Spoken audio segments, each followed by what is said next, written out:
we're all living in this era, as you describe it, of permacrisis. The pressure is intense. Burnout is, I think Deloitte quoted it. A study by Deloitte showed that it's now 77% of knowledge workers in North America are experiencing burnout. We are tired, we are fatigued, and we are living in this tech based world. So I'm curious from your perspective and neuroscience expertise, the what is the impact of our state of busyness and technology on our brain and body right now? And I love the fire analogy. It's amazing. I've used that. I heard that from you for a while, and I love explaining it that way. But I'd love your context on this.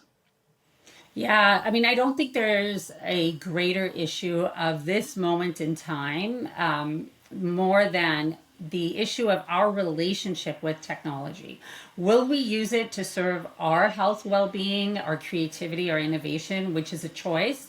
Or, will we be kind of slaves to an industry? Now, when I talk about the industry, I'm not talking about there was an intent to, harm people and get children addicted. There was an intent to sell services and products like any industry.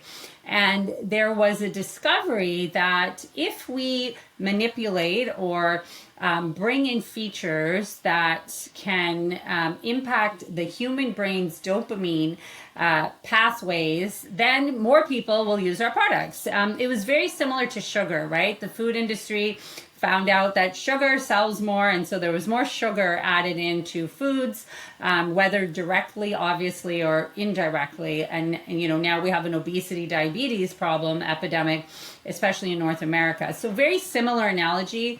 And so we have to understand that technology, these products, these platforms were designed very purposely by the most sophisticated neuroscience in the world with that to keep us connected to the screens. And that was the first iteration of AI. It was called the race to the bottom of the brainstem.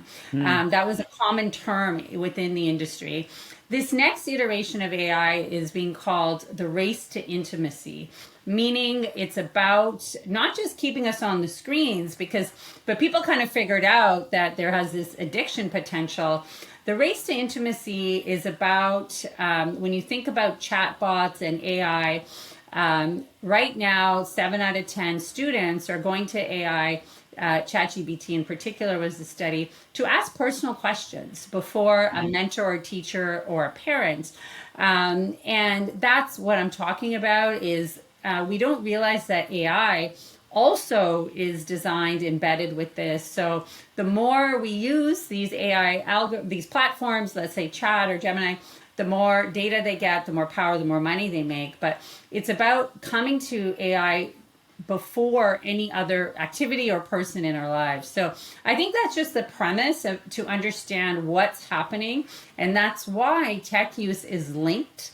Okay, not causative, but linked to anxiety, depression, loneliness, addiction, body image issues, impaired social skills. Now we know there's dry eye, myopia, eye problems. There's something called the tech neck because we're crouched over all day.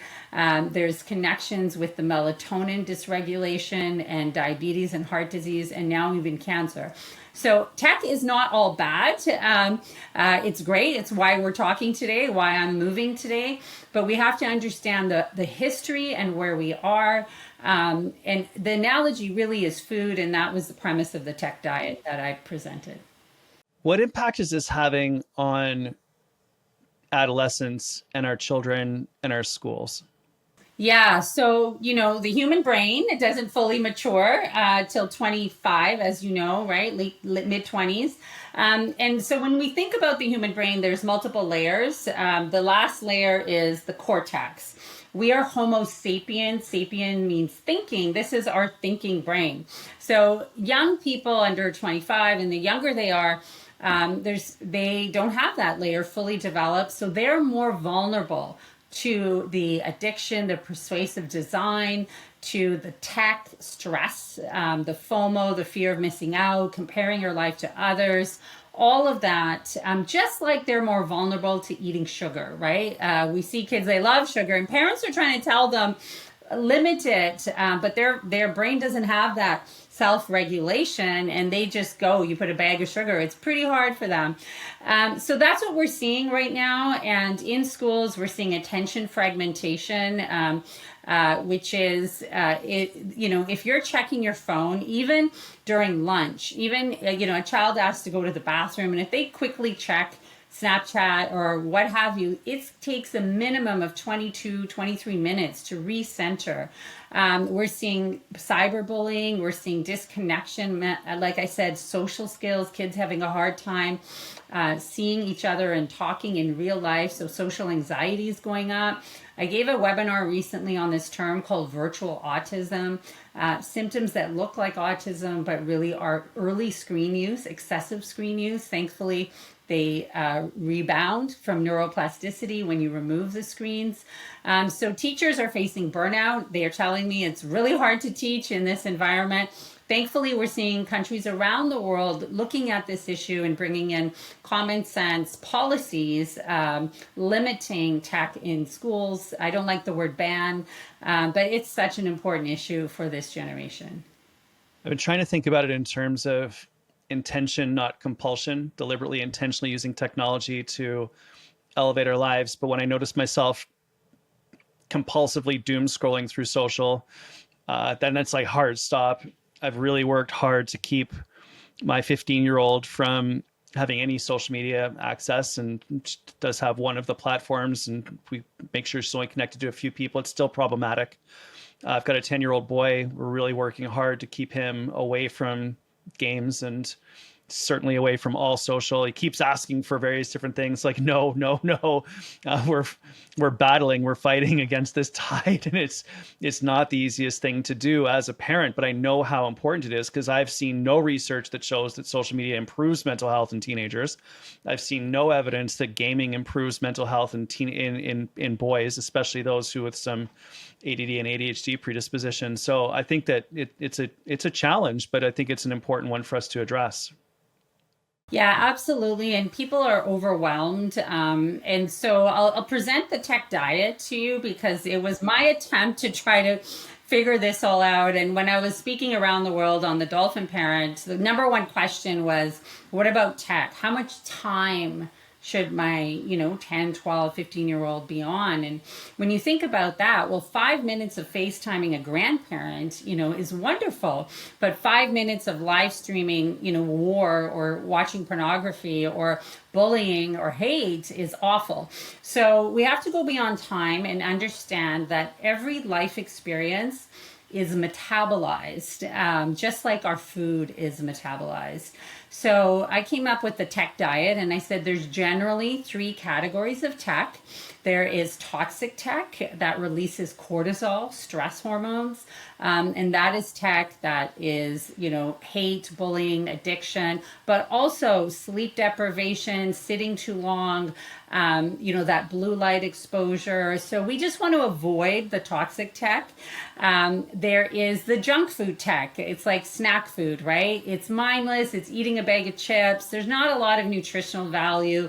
It's like dessert. A little bit's okay. Gaming, scrolling is not going to kill you. Too much will harm you and set the pathways to addiction.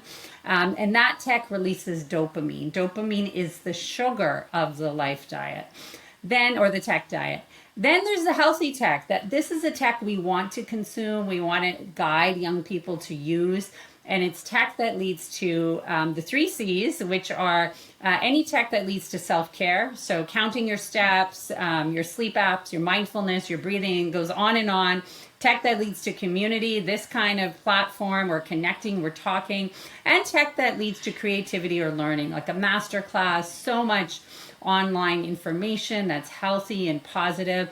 So we want to consume the healthy tech that release endorphin, self-care, oxytocin, community and connection, and serotonin actually is a molecule of learning and confidence. So it's all grounded in science. These 5 ingredients of the life diet healthy, toxic, junk tech. It's a metaphor that we're familiar with. You know, we all struggle with eating healthy because of the addictive nature of the food we have. And we are all struggling with tech. Nobody's immune. Even the elderly actually are a really big area right now who are facing a lot of problems because of loneliness and turning to tech to cope. So, you know, this is a conversation for all people, all humans, definitely young people. And I'm really glad that and grateful that you're bringing it up.